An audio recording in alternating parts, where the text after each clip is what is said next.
Pues el Señor ha querido que sea hoy, cuando terminemos de estudiar las cartas de Apocalipsis. Así que os invito a abrir vuestra Biblia en Apocalipsis capítulo 3. Y damos gracias al Señor por cada vez que abrimos su palabra para estudiarla, pero sin duda también este estudio de las cartas de Cristo a su iglesia en Apocalipsis, pues esperamos y deseamos que el Señor nos haya enseñado su voluntad para con su iglesia, para con nosotros, que haya traído a nuestras vidas consuelo, también nos haya confrontado con nuestro pecado, nos haya fortalecido y que siga produciendo en nosotros lo que Él quiere hacer. Dice Apocalipsis capítulo 3, versículo 14 hasta el 22. En esta noche, en la voluntad del Señor, veremos lo que Cristo promete al vencedor.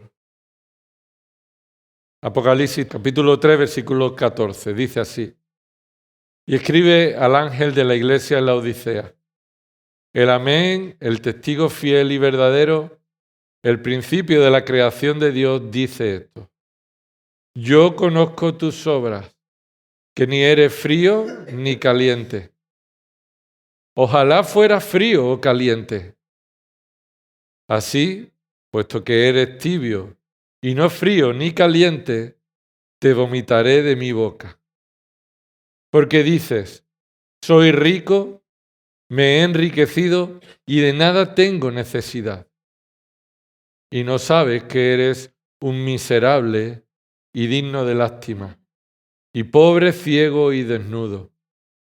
Te aconsejo que de mí compres oro refinado por fuego para que te hagas rico, y vestiduras blancas para que te vistas, y no se manifieste la vergüenza de tu desnudez, y colirio para ungir tus ojos para que puedas ver. Yo reprendo y disciplino a todos los que amo. Sé pues celoso y arrepiéntete. He aquí yo estoy a la puerta y llamo.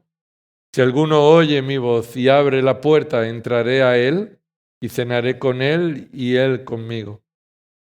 Al vencedor le concederé sentarse conmigo en mi trono, como yo también vencí y me senté con mi Padre en su trono. El que tiene oído, oiga lo que el Espíritu dice a las iglesias. Recuerda que el testigo fiel, el verdadero, el amén, el principio de la creación, Cristo, es aquel que va a cumplir hasta las últimas consecuencias y de manera fiel la obra de Dios. Y confronta a esta iglesia de nuevo diciéndole que conoce todas sus obras. Y sus obras no provienen de creer la verdad, sino de mezclar la verdad con la mentira. Eso es ser tibio. Y frío y caliente sería reconocer la realidad de lo que somos y la bendición que en Cristo tenemos. Ya sea frío o caliente, esto implica solo podemos ser ricos por la obra de Cristo. Y somos pobres en nuestra propia necesidad. Así que ser tibio no tiene nada que ver con una actitud de poca emoción o ser un creyente mundano, ser un creyente carnal, haber perdido el primer amor, como decía en la carta a los Efesios. No, ser un creyente tibio es ser un creyente falso. Y el creyente frío, el creyente caliente es aquel que cree la verdad de la palabra de Dios, que si somos ricos es porque Él nos ha enriquecido. Y no somos ricos por lo que nosotros nos hemos enriquecido. Y que en realidad reconocemos que somos pobres y solo en Cristo podemos ser vestidos, podemos ser enriquecidos, podemos ver las cosas como realmente son. Así que el Señor reprende y disciplina a los que ama, así que les llama a todos al arrepentimiento y les dice que Él está a la puerta de la iglesia, no del corazón de nadie. Él está a la puerta de esta iglesia, en el que Cristo no es el centro. Él ha sido quitado de en medio de esta iglesia. Y Él no está a la puerta del corazón, Él está a la puerta de la iglesia. y llama. Y si alguno responde en este llamado de dejarle pasar, de colocarle en el centro, de reconocer el señorío y que no somos nadie sin Él, entonces dice ahí, entonces entraré a Él. Que no dice entraré en Él. Observa lo que dice ahí. Dice entraré a Él. Entraré en dirección a Él. Aquel que ha abierto la puerta va a recibir la presencia de Cristo en una comunión real, fraternal, en una relación de salvación, en una relación con su Señor. Y cenaré con Él y Él conmigo significa este tipo de lenguaje de una comunión íntima con el Señor. Así que, versículo 21, encontramos aquí lo que Cristo promete al vencedor. Lo que Cristo promete al vencedor. ¿Y qué le promete? Vamos a ver qué dice el texto.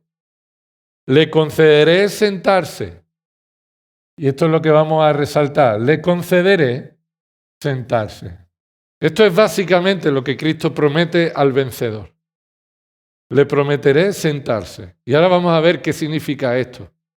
Y vamos a intentar interpretarlo adecuadamente y también ver cómo esto podría aplicarse en distintas formas en nuestra vida. Lo primero que debemos recordar es lo que siempre recordamos cuando llegamos a este final de la carta. Cuando Cristo se despide, en cada carta termina con esta idea, al vencedor, al vencedor. ¿Y qué hemos dicho siempre acerca del vencedor? Lo que hemos dicho es que el vencedor es el creyente genuino que es salvado por la gracia de Dios y es preservado para perseverar en la fe. El vencedor no es el que por sus propios méritos consigue resistir las tentaciones o en sus propios esfuerzos es fiel por sí mismo. El vencedor es el verdadero creyente que ha sido salvado por gracia y por medio de la fe, y esa fe provista por Dios lo preserva, lo capacita para perseverar. Los verdaderos creyentes perseverarán. Así que los creyentes son vencedores por medio de la victoria que Cristo realizó para su favor. Dice Romanos 8 que nosotros somos más que vencedores. Porque somos beneficiarios de la victoria sin que hayamos luchado esa batalla. Cristo es quien venció y nosotros somos, por su victoria, más que vencedores. Recibimos el beneficio, la bendición de su victoria. Así que viviendo una vida perfecta, Cristo demostró ser perfectamente justo, ocupar nuestro lugar en la cruz y vencer sobre la muerte. Esa victoria es suya. Y los creyentes somos conocidos como los vencedores en estas cartas. Pero de nuevo tenemos que resaltar que esto no es mérito de nosotros, sino es de la obra de Dios. Recuerda que el vencedor se traduce aquí como el vencedor, pero en realidad se debería traducir el que vence en un continuo presente. No el vencedor como apuntando al final, sino el que está venciendo continuamente. Podríamos ver en este contexto que el que abre la puerta en la relación con el Señor, el que no se ha dejado llevar por el engaño de que soy rico y nos hemos enriquecido a nosotros mismos, el que ha perseverado en su dependencia de Cristo y en Cristo ha sido cubierto su vergüenza, ha recibido el colirio, es rico por la riqueza de Cristo, por el oro refinado que en él hay. Ese es el vencedor, el que está venciendo continuamente. Así que la promesa al que está venciendo sí que apunta a un futuro, pero apunta en un futuro la promesa. Pero el verdadero creyente está venciendo. Está venciendo. Y no quiero decir que no está pecando. Aún en medio de las situaciones de nuestra vida, el verdadero creyente peca, pero en medio del pecado, el verdadero creyente es protegido y guardado por medio de la obra del Espíritu Santo, llevándolo al arrepentimiento de nuevo, llevándolo a la dependencia de la gracia de Dios y llevándolo de nuevo a confiar en la obra perfecta y la victoria de Cristo, no en la nuestra. Así que somos vencedores no por nuestro mérito, sino por la obra de Cristo, y aun cuando pecamos, somos vencedores porque Él produce en nosotros el verdadero arrepentimiento y el deseo de vivir en dependencia suya. Entonces, ¿qué le promete Cristo al vencedor en esta última carta? En primer lugar, vamos a ver dos características de la promesa de Cristo a los creyentes. Cristo promete muchas cosas a los creyentes y lo hemos visto en las cartas, en las anteriores. Pero aquí vamos a ver dos características de la promesa de Cristo a los creyentes en este contexto. En primer lugar, la primera característica tiene que ver con la participación. Por la participación. Se le ha prometido participar en su reino eterno. Esta es la participación que se nos ha prometido. La participación en el reino de Cristo. En el reino de Cristo. Participar en el reino de Cristo. Observa el versículo 21 de nuevo. Al vencedor le concederé sentarse conmigo en mi trono. Ahora, lo primero que debemos observar, si hemos leído detenidamente el texto, es que hay una diferencia entre el trono de Cristo y el trono ¿de quién? Léelo otra vez en el versículo. Hay dos tronos en este versículo. Entonces, ¿hay diferencia entre el trono de Cristo y el trono del Padre? Sí. Hay una diferencia entre el trono de Cristo y el trono del Padre. Observamos que el texto es concreto y señala dos tronos que se caracterizan por pertenecer a alguien. Y dice ahí el versículo 21, el trono de Cristo se identifica claramente cuando dice, le concederé sentarse conmigo en mi trono. Ese trono es característico, es el trono que pertenece ¿a quién? A Cristo. Y además, no es solamente el trono de Cristo el que aparece en este versículo, sino que aparece también el trono del Padre. Y se identifica en este texto como su trono. ¿Lo ves? Ahí. Posiblemente nunca hayamos escuchado esto, que hay dos tronos. Pero lo que la Biblia nos enseña, y en este versículo encontramos, es que hay una diferencia entre el trono de Cristo y el trono del Padre. Ahora, hay diferencias, pero hay similitudes. Y vamos a intentar explicar esto. A lo mejor no todo lo profundo que quisiéramos, pero sí vamos a señalar algunos detalles. Puede que en ocasiones pensemos que se trata del mismo trono, ¿verdad? A veces hemos pensado que el trono de Cristo es el trono del Padre.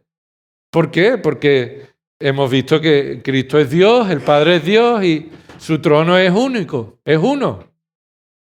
Pero no, bíblicamente debemos aprender que hay igualdades, pero también diferencias entre estos dos tronos.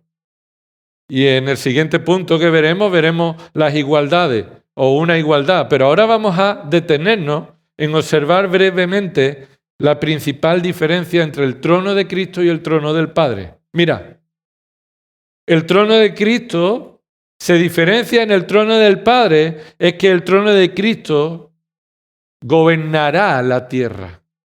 El trono de Cristo es un trono de gobierno terrenal. El trono del Padre es un gobierno universal. Es un gobierno universal el trono del Padre. Todo lo que existe está bajo el trono del Padre. Pero el trono de Cristo es un trono entre los hombres, en la tierra. No sé si está claro este punto. Podríamos decir que la jurisdicción del trono de Cristo está en lo terrenal, en lo material, en el gobierno del mundo, de los hombres, donde los hombres vivimos de manera física. lo que podríamos decir que la Biblia enseña bajo el sol, lo que dice Eclesiastés. Es decir, en este ámbito, el trono de Cristo es donde está sucediendo. Este trono de Cristo ha sido anunciado desde el Antiguo Testamento. Por ejemplo, segundo de Samuel 7, encontramos el pacto incondicional que Dios hizo ¿con quién? Segunda de Samuel 7. ¿Con quién hizo Dios un pacto incondicional? Segundo de Samuel, muchos años después de que Abraham existiera, el primer rey que Israel tuvo fue Samuel. El siguiente rey que Israel tuvo fue David. Y en segundo de Samuel se habla expresamente en ciertas características del reino de David. En segundo de Samuel 7 encontramos el pacto davídico. El pacto que Dios establece con David de manera incondicional. No es un pacto que dependa de la fidelidad de David. Es un pacto que a pesar de su infidelidad, Dios va a cumplir. Y es un pacto que se puede encauzar en misma consonancia con el pacto que Dios hizo con Abraham. Este pacto que Dios hizo con Abraham es un pacto incondicional y ya lo estudiamos en su día. Y este pacto que Dios hizo con Abraham implicaba el establecimiento de un trono. El trono es la expresión simbólica del gobierno de Dios. Quisiera recordar esto. Apocalipsis 3:21 usa el trono de manera figurada. No es un trono real, literal, sino el trono es usado para referirse al gobierno de alguien. Es como decir, le pondré mi corona o le daré esta corona concreta. Y no es una corona literal, pero es referirse a este trono de manera figurada. No es un trono en el que caben todos los creyentes. Qué grande sería ese trono, ¿no? Físicamente. No se está refiriendo a un trono literal físico. Se está refiriendo al trono como el gobierno de la autoridad de un rey. Así que le daré lugar en mi gobierno, dice Cristo. El trono de Cristo es la expresión del real gobierno justo de Cristo de manera literal en toda la tierra desde Jerusalén. Salmo 99 hemos leído antes, Cristo reina, Dios reina, Él reina sobre todo, pero llega un momento en que Cristo reinará de manera literal desde Jerusalén a todas las naciones. Sucederá tarde o temprano, en el milenio. Ese es el punto. Cuando Cristo venga y establezca su reino milenial de 1000 años, ese será el gobierno en el que Cristo reinará y los creyentes reinaremos con Él. El trono del Padre es la expresión real del gobierno soberano de Dios sobre la tierra, los cielos y todo lo que existe y todo lo que hay. Así que el Padre tiene su trono sobre toda la creación, el Hijo establecerá su trono en un momento de la historia en esta tierra de manera real, literal. Cuando vemos que Cristo, después de haberse hecho hombre, haber sido humillado, haber sido resucitado y fue ascendido a los cielos y recibió un nombre que es sobre todo nombre y se sentó a la derecha del Padre e intercede por nosotros, esa es, podríamos decir, una forma figurada también de hablar de su autoridad completa sobre toda la tierra. Dios es espíritu, Él no tiene un cuerpo donde sentarse en un trono. ¿Me explico? Entonces, de manera figurada, se nos habla de la gloria y de las verdades espirituales que para nosotros como hombres pueden ser comprensibles, pueden ser entendidas. Dios no tiene mano, Dios Padre no tiene mano, pero Él habla muchas veces que tiene puesta su mano sobre sus hijos. Pero eso es un sentido figurado, es un antropoformismo que se habla acerca de Dios, atribuyéndole a Dios partes de cuerpo humano física, pero para que nosotros podamos entenderlo. pero no de una manera literal. Ahora, Dios le dijo a Abraham, en Génesis 17:6, observa, ven conmigo ahí si quieres. Dios le confirmó el pacto a Abraham, le cambió el nombre. Fue muchos capítulos antes y muchos años antes que Dios hizo un pacto con Abraham, pero en el capítulo 17 Dios confirma de nuevo el pacto. Génesis 17, versículo 6, dice ahí, te haré fecundo en gran manera, de ti haré naciones y de ti saldrán, ¿qué dice? De ti saldrán reyes. Hasta este momento el pueblo de Israel no tenía reyes. Pero Dios apunta a que en su pacto habrá una forma en la que el pacto de Dios se va a manifestar, que es por medio de reyes o de un reinado. Y la bendición de Dios por gracia a través de Abraham incluía la monarquía. Y por medio de la monarquía, mucho antes de que Israel tuviera y pidiera un rey, Dios ya apuntó que de él saldrían muchos reyes. El rey que Dios proveyó para cumplir su pacto a Abraham fue uno que Dios llamaría, salvaría, capacitaría para que hiciera su voluntad. Entonces Dios escogió a David, ¿recuerda? Un pastor de las ovejas, el hijo más pequeño en su familia. Y dice 1 Samuel 16, versículo 1, y el Señor dijo a Samuel, ¿hasta cuándo te lamentarás por Saúl, después que yo lo he desechado para que no reine sobre Israel?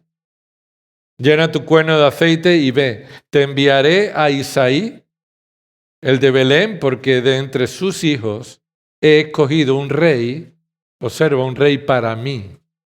Y ahí empieza a revelarse que la promesa que Dios le hizo a Abraham, que de él saldrían reyes, ahí encontramos que Dios escoge un rey para sí, para cumplir su plan. Y entonces, este rey, capítulo 16, versículo 3, dice ahí en el versículo 3, invitarás a Isaí al sacrificio y yo te mostraré lo que habrás de hacer. Entonces me ungirás a aquel que yo te indique. Y a partir de aquí sabes lo que pasa, ¿no? Viene el primer hijo de Isaí y el más imponente, el más fuerte, y dice, sin duda, Samuel, un hombre de Dios, dice, sin duda este es el rey de Israel. Y Dios le dice esa verdad que está ahí en el versículo 7. El Señor le dijo a Samuel, no mires a su apariencia ni a lo alto de su estatura, porque yo lo he desechado. Pues Dios ve no como el hombre ve, pues el hombre mira la apariencia exterior, pero el Señor mira el corazón. Y lo que Dios está diciendo es que Dios ha escogido a alguien, ha cambiado el corazón de esa persona y Dios va a escoger a su rey en base a la elección de Dios, no en base al corazón de David, que esto también lo aprendimos en su día. Dios no escoge a David porque tenga un corazón como a Dios le agrada, sino que Dios escoge a David y cambia su corazón y lo hace ser un hombre con un corazón conforme a la voluntad de Dios. Y entonces encontramos ahí en el versículo 12, 1 Samuel 16, 12, y envió por él y lo hizo entrar. Era rubio, de ojos hermosos y bien parecido, aunque esto parecería buena apariencia, pero no era la de un rey. Él lo dice porque era bien parecido, no, pero no era la apariencia de un rey. Pero dice ahí, versículo 12, y el Señor dijo, levántate, úngele, porque este es. Y si lees el capítulo, este es el que yo he escogido. Este es el que yo he escogido para cumplir su propósito. Versículo 13. Entonces Samuel tomó el cuerno de aceite y lo ungió en medio de sus hermanos, y el Espíritu del Señor vino poderosamente sobre David desde aquel día en adelante. Así que Dios establece un pacto con Abraham que va cumpliendo, escogiendo a David. Y ahora vayamos a 2 Samuel 7. Sé que nos hemos ido muy lejos de Apocalipsis, pero necesitamos este contexto, hermano. Para entender lo que Dios está diciendo en Apocalipsis necesitamos entender todo el plan de Dios. Entonces, segundo de Samuel, capítulo 7, Dios establece un pacto incondicional con David y dice en el versículo 8, ahora pues, así dirás a mi siervo David. Así dice el Señor de los ejércitos. Y si quieres, te invito a que puedas subrayar lo que Dios dice que hará. O lo que Dios dice que hace. Mira, yo te tomé. Ya tenemos lo primero, ¿verdad? ¿A quién le habla Dios? A David, ¿no? Y le dice, yo te tomé. Todo empezó así. La elección de Dios. Te tomé del pastizal, de seguir las ovejas, para que fueras príncipe sobre mi pueblo, Israel. Y he estado contigo. Lo segundo que vemos que Dios ha hecho. Por donde quiera que has ido, y he exterminado a todos tus enemigos. ¿Quién lo ha exterminado? Dios es quien lo ha hecho. He exterminado a todos tus enemigos de delante de ti. ¿Y qué dice Dios? Y haré de ti. De nuevo, Dios está mostrando su obra en la vida de David. Haré de ti un gran nombre, como el nombre de los grandes que hay en la tierra. Versículo 10, otra obra de Dios. Asignaré también un lugar para mi pueblo Israel. Y lo plantaré, es lo que Dios hará, lo plantaré allí, a fin de que habite en su propio lugar y no sea perturbado de nuevo, ni les aflijan más los malvados como antes. Y como desde el día en que ordené, observa lo que Dios dice de nuevo, que Él hace, desde el día en que ordené que hubiera jueces sobre mi pueblo Israel, te daré reposo de todos tus enemigos, y el Señor también te hace saber que el Señor te edificará una casa. Y aquí empieza esta promesa de Dios a David. Cuando tus días se cumplan y reposes con tus padres, levantaré a tu descendiente después de ti, el cual saldrá de tus entrañas, y estableceré su reino. Él edificará casa a mi nombre, y yo estableceré el trono de su reino para siempre. Yo seré padre para él y él será hijo para mí. Cuando cometa iniquidad lo corregiré con vara de hombre y con azotes de hijo de hombre, pero mi misericordia no se apartará de él como la aparté de Saúl, a quien quité de delante de ti. Tu casa y tu reino permanecerán para siempre delante de mí, tu trono será establecido para siempre. Estas fueron las palabras de Dios estableciendo su pacto con David. Observa que ese pacto es un pacto que perdurará para siempre. Un reino que perdurará para siempre. Un trono eterno. Esta es la promesa que se cumple en Cristo. No en Salomón, que fue su siguiente hijo. No fue Salomón quien cumplió el pacto que Dios estableció con David, sino que la promesa de Dios a David apuntaba a uno de sus descendientes, no necesariamente el siguiente, sino a uno de sus entrañas, a uno de sus simientes, al Mesías, el Rey prometido, que establecería su trono para siempre sin fin, sin final. Y Cristo fue quien cumplió esto. Pero en su primera venida Cristo anunció el reino de los cielos acercándose a la tierra. ¿Pero Cristo estableció su trono en la tierra? Te pregunto, ¿Cristo estableció su trono en la tierra? No, no. Y muchos creen que Cristo sí tiene su gobierno y su trono establecido en la tierra. Algunos tienen esta perspectiva equivocada, no bíblica, de que Cristo está reinando en el corazón de los creyentes y por medio de su iglesia está estableciendo su reino a todas las naciones y progresivamente el mundo es más justo. ¿Tú ves esto así? ¿El mundo es más justo? No, y es que la interpretación bíblica no es así. Cristo no vino a establecer su reino en la tierra en su primera venida. Cristo vino a anunciar el mensaje del reino de los cielos y a manifestar el cumplimiento de las promesas en Él. Él es el Rey, Él es el Mesías. Y Él trae el anuncio, el mensaje del reino de los cielos, el Evangelio. Por eso Mateo 1:1 empieza diciendo, genealogía de Jesucristo, hijo de David, hijo de Abraham.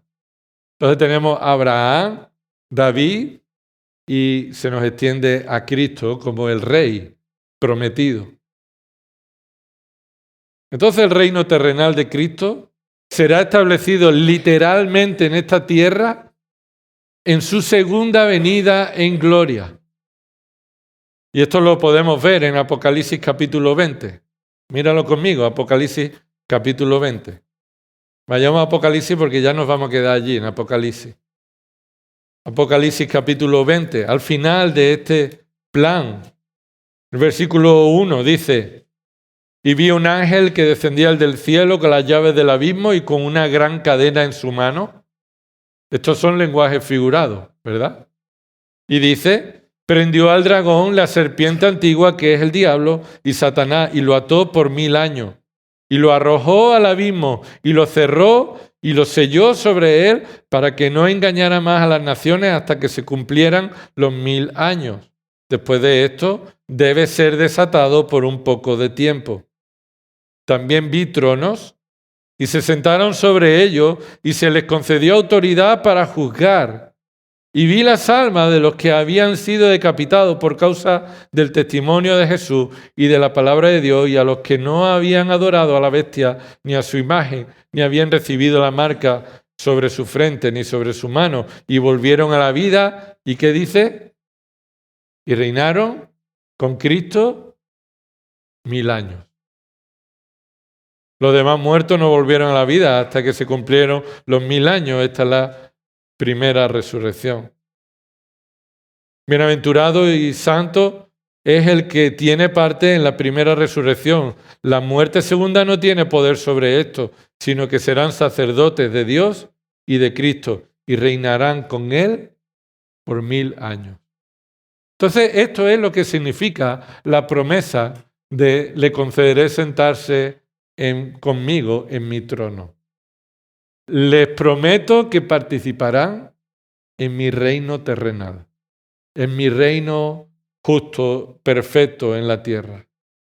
Así que Cristo promete compartir su trono con los creyentes, lo cual implica que gobernarán en la tierra en el nombre o bajo la autoridad de Cristo. Y observa que hemos leído que ahí había muchos tronos. Por eso eran tronos que se les ha dado autoridad para gobernar. Y entonces, en ese sentido, es de nuevo figurado posiciones de liderazgo en el mundo que Dios establecerá a través de ¿quién? De su iglesia. A través de los creyentes. A través de los vencedores. Los que no pertenecemos a este mundo, a los intereses de este mundo, ni al espíritu de este mundo caído, reinaremos con Cristo en este mundo. Estableceremos leyes en base a la palabra de Dios. Se juzgará como Dios dice que debe juzgarse. Por eso no podemos poner la confianza en las leyes de este mundo, ni en ninguna ley de ningún gobierno. Ningún gobierno es el gobierno de Cristo que está por venir. Así que reinaremos con Él. Eso lo dice Mateo 19:28. Y Jesús les dijo, en verdad os digo que vosotros que me habéis seguido en la regeneración, cuando el Hijo del Hombre se siente en el trono de su gloria, os sentaréis también sobre 12 tronos para juzgar a las 12 tribus de Israel. Así que Jesús describe la función que ejercerán los apóstoles en el milenio, y esto no solamente de los apóstoles, sino según Apocalipsis 3:21, los creyentes también participaremos del reino de Dios. Todos los creyentes estarán en el reino milenial de Cristo y ejerceremos autoridad. La autoridad de nuestro Señor. No usaremos la autoridad en los parámetros que tú y yo podríamos imaginarnos. Porque si Dios me diera autoridad, lo usaría mal. Lo usaría injustamente, me equivocaría. Pero estamos hablando en parámetros de nuestra regeneración final. Ya hemos sido liberados del pecado de nuestra carne. Hemos sido regenerados en nuestra resurrección. Somos glorificados y seremos como Cristo en su cuerpo glorificado. Entonces, seremos como Él. Podremos cumplir las funciones que Él nos determine hacer. Y seremos como Él. Ni siquiera por asomo podemos pensar que seremos como Él en su perfección. Seremos como Él en su capacidad como hombre para hacer la justicia en base a lo que Él ha obrado en nuestras vidas, librándonos del pecado. Pero Él es Dios, Él es único, no podremos ser como Él en ese sentido. Vemos otros pasajes. Primera de Corintios, capítulo 6, versículos 2 y 3. Pablo le dice a los corintios que llevaban a sus hermanos a la cárcel y tenían pleitos entre ellos y no la arreglaban, ¿recuerda? Y decía, se llevaban a los jueces unos a otros, a los jueces del mundo. Y Pablo le dice, 1 Corintios 6:2, ¿o no sabéis que los santos han de juzgar al mundo? Y si el mundo es juzgado por vosotros, ¿no sois competentes para juzgar los casos más triviales? ¿No sabéis que hemos de juzgar a los ángeles? ¿Cuánto más los asuntos de esta vida? Y 2 de Timoteo, capítulo 2, versículo 11. Mira, 2 de Timoteo 2, versículo 11. Dice Pablo, palabra fiel es esta. Y Pablo está ya a punto de entregar la vida. Esta es la última carta. Antes de morir, Pablo dice que si morimos con Él, tenemos esta palabra fiel. Si morimos con Él, ¿qué nos sucederá? Viviremos con Él. Si perseveramos, ¿qué dice? También reinaremos con Él. Esto es lo mismo que Cristo está diciendo a la iglesia de la Odisea. El que persevere, el vencedor, el que está venciendo, el verdadero creyente, tiene una promesa y es que reinará con Cristo en esta tierra. Yo sé que a lo mejor no es nuestra aspiración. Yo sé que no estamos deseando reinar porque tengamos deseo de reinar. Pero esta es la voluntad de Dios. Usarnos y prepararnos para un reino justo en el que nosotros seremos usados por Él para reinar en esta tierra. Y esto lo vemos en Apocalipsis 5, versículo 10. Él ha hecho de nosotros un reino y sacerdote para nuestro Dios y reinarán sobre la tierra. Y como lo hemos leído también en Apocalipsis 20. Así que es una característica de la bendición. Y quiero que consideres esto. Le concederé. ¿Qué significa le concederé? No dice le reconoceré. Esto es una bendición que apunta ¿a qué? A la gracia de Dios. Le concederé. Tendrá este privilegio los creyentes. Esta bendición que no se merecen. Pero es una expresión que indica que por su gracia recibiremos esta concesión. No merecemos nada de lo que Dios nos promete.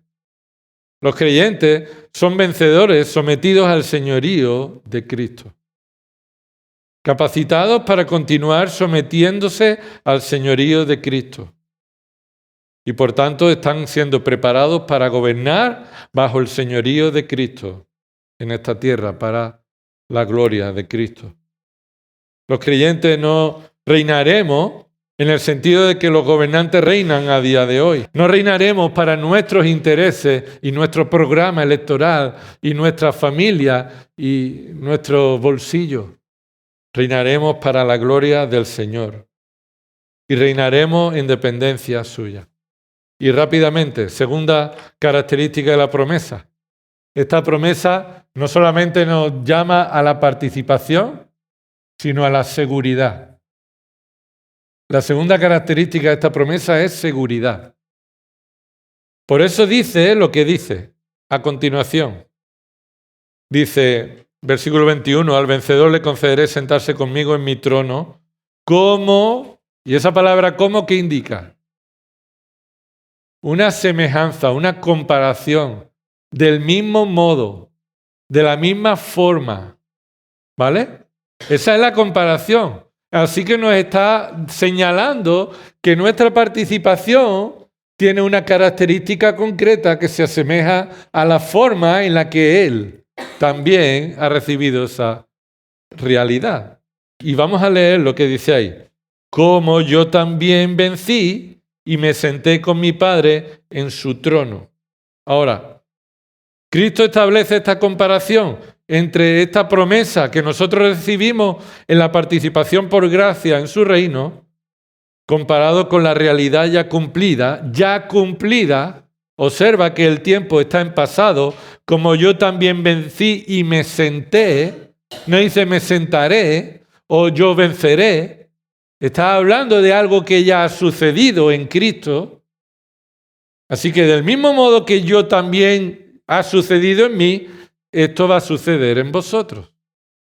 Frente a esta comparación debemos preguntarnos, ¿qué se compara? Que nosotros nos sentemos en el trono de Cristo con respecto a que Cristo se sentó en el trono del Padre. ¿Cómo se puede comparar esas dos cosas? ¿Verdad? Hay que preguntárselo. ¿Dónde está la comparación? Y lo primero que podemos observar es lo que no puede ser comparado. No se puede comparar. No podemos decir que se compara en el merecimiento, en la razón, en que del mismo modo que Cristo venció y se fue sentado en el trono del Padre, nosotros venceremos por nosotros mismos y lo hemos ganado, nos sentamos en el trono de Cristo. No puede ser comparado así. No puede compararse nuestra promesa con su obra de sentarse en el trono del Padre porque lo merezcamos. ¿Cristo lo mereció, sí o no? Sí, pero eso no es lo que se compara aquí. Que del mismo modo que Cristo lo mereció, también tú y yo no lo merecemos. Es imposible, pero hay que decirlo. Hay que decirlo, esto no se está comparando en el merecimiento. No dice, yo también vencí y me senté, así vosotros también sois vencedores y os sentaréis por vuestros méritos, ¿no?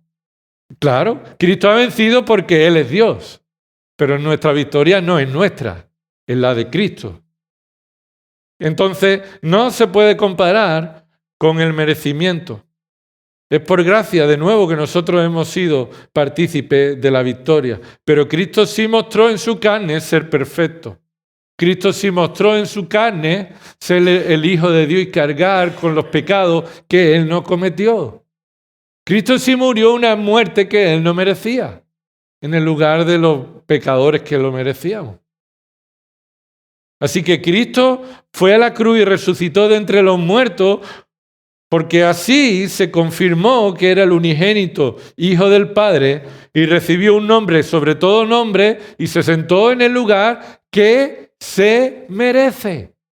Pero tú y yo no. Así que no se compara con el merecimiento.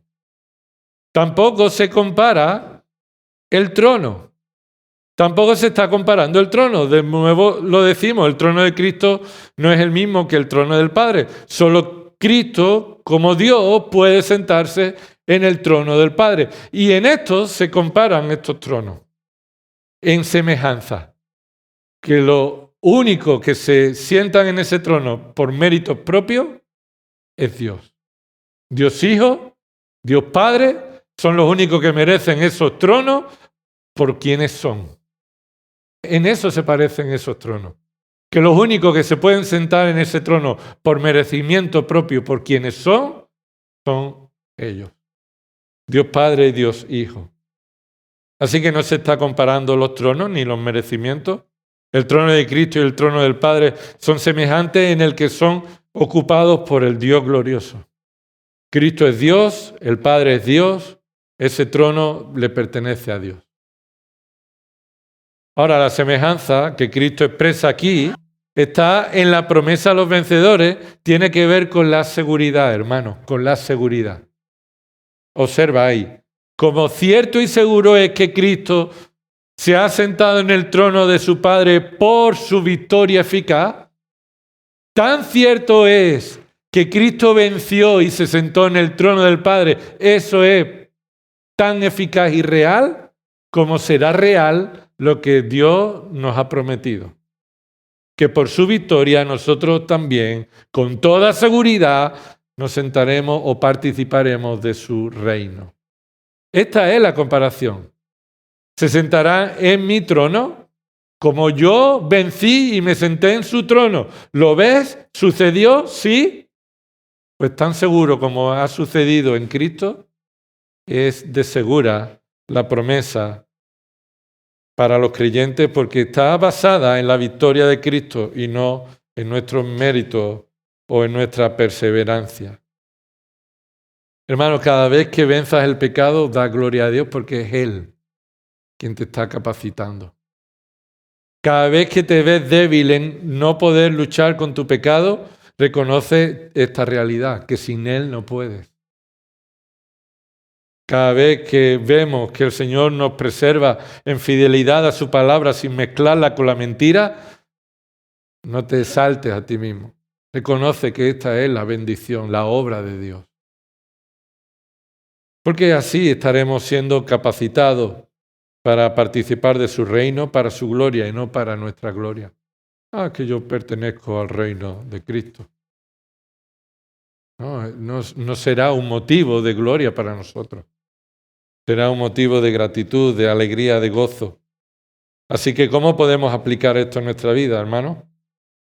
Por ejemplo, reconozcamos que la voluntad de Dios para nosotros es prepararnos para cumplir con fidelidad su gobierno en nuestra vida hoy. El reino, la autoridad de Cristo sobre tu vida ya está presente. Si Cristo no es tu Señor, tampoco es tu Salvador. Si tú no reconoces a Cristo como Señor, no reconoces a Cristo como Salvador, no es tu Salvador. Él no es Salvador de aquellos que no se someten a su señorío. Él salva y a los que salva los capacita para someterse a su autoridad con gratitud, con humildad. Así que vive en este sometimiento, en esta voluntad propia, esta voluntad de vivir para su propia gloria. Reconoce entonces que todo lo que recibirás en el futuro y en el presente proviene de su mérito, de su victoria. Vivamos entonces con esta responsabilidad, en el temor del Señor, saber que estamos bajo su autoridad y perseveremos en no mezclar la verdad con la mentira, en vivir en dependencia continua del Espíritu Santo, en comunión íntima, personal con el Señor, en oración, en su palabra. Y hermanos, ya que nuestra participación en el reino de Cristo está asegurada por la victoria eficaz de Cristo sobre la muerte y el pecado, ya que lo tenemos asegurado, entonces vivamos ¿cómo? Vivamos en esta seguridad, en esta bendición, perseverando para su gloria. Hemos sido unidos a Cristo en su muerte y por tanto también hemos sido unidos a Cristo en su resurrección. Y Romanos 6 dice que entonces ahora podemos vivir para la justicia, para lo que agrada a Dios. Somos capacitados para eso. Entonces debemos vivir para la adoración a Dios en nuestra obediencia, en nuestra humillación, confesando nuestro pecado y viviendo en dependencia de su gracia. Señor, queremos adorarte, Padre, por esta bendición que hemos recibido. Esta palabra segura, esta palabra de bendiciones que no merecíamos, Señor. Queremos rogarte, Padre, que nos ayude a vivir en el temor, saber, Señor, que estamos bajo tu autoridad, que hemos sido salvados para vivir, para agradarte y hemos sido capacitados para eso. Señor, te pedimos, Padre, que nos ayude a vivir en la victoria de Cristo, en el recuerdo de la obra de Cristo, de la persona de Cristo. Señor, que nos ayude, Padre, a poner nuestra mirada en la obra perfecta que Cristo hizo por nosotros en la cruz y en la resurrección. Señor, y que podamos prepararnos para el futuro, prepararnos para el señorío de Cristo en esta tierra. Señor, a quien tú estás capacitando y preparando tu iglesia para hacernos participar de tu reino justo. Por eso perdónanos, Señor, cuando nos involucramos en el gobierno y en la vida de esta tierra, Señor, de manera inapropiada. Queremos pedirte, Señor, que tú sigas transformando nuestro corazón. Que tú nos has dado oído para oír, Señor. Que tú sigas obrando en nuestro corazón por tu palabra para transformarnos a la imagen de nuestro Señor, el Rey justo y verdadero. A ti sea la gloria en el nombre de Cristo. Amén.